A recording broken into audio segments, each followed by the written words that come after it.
bayramın ikinci çərşənbəsi olan Od çərşənbəsidir. Xalq arasında üskü və ya adlı çərşənbə kimi də tanınan bu gün qədim insanların oda olan inamından irəli gəlir. İnançlara görə məhz Od çərşənbəsindən etibarən təbiət canlanmağa başlayır.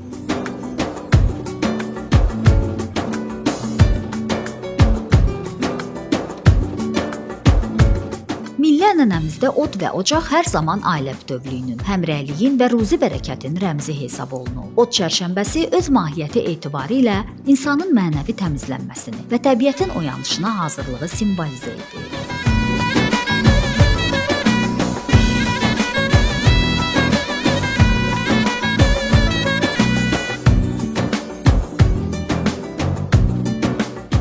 Azərbaycanlıları keçmişə, tarixə bağlayan ən əsas milli bayram Novruz bayramıdır.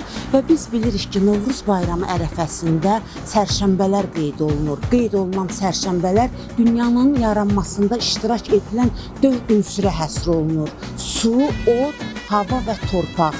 Qeyd olunur ki, bu insanların qədim mifoloji dünya görüşündən əlaqədardır. Biz artıq su çərşənbəsini qeyd eləmişik və növbəti çərşənbə od çərşənbəsidir. Sual oluna bilər, əgər bütün çərşənbələrdə od qalanırsa, yenidən əlavə bir od çərşənbəsinə ehtiyac varmı?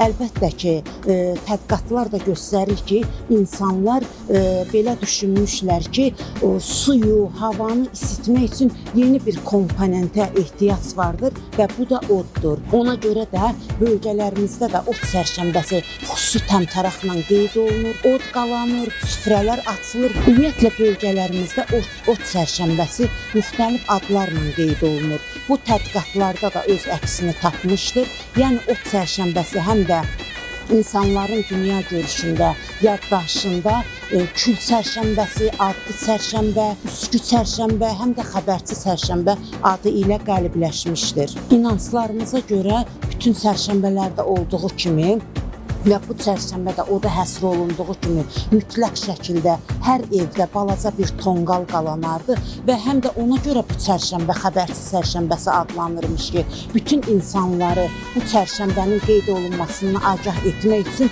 evlərdə, daha doğrusu hündür yerlərdə, təpələrdə tonqal qalayarmışlar və digər çərşənbələrdə olduğu kimi bu çərşənbədə də süfrələr boş qalmaz və müxtəlif ləziz yeməklər pişirilərmiş. Qeyd edək ki, od çərşənbəsində də bu bəlli olur ki, od sakral mahiyyət daşıyır və ritualın əsas komponenti kimi çıxış eləyir. Od çərşənbəsində də insanları birləşməyə, toplaşmağa və əylənməyə dəvət edirik. Od çərşənbəniz mübarək olsun.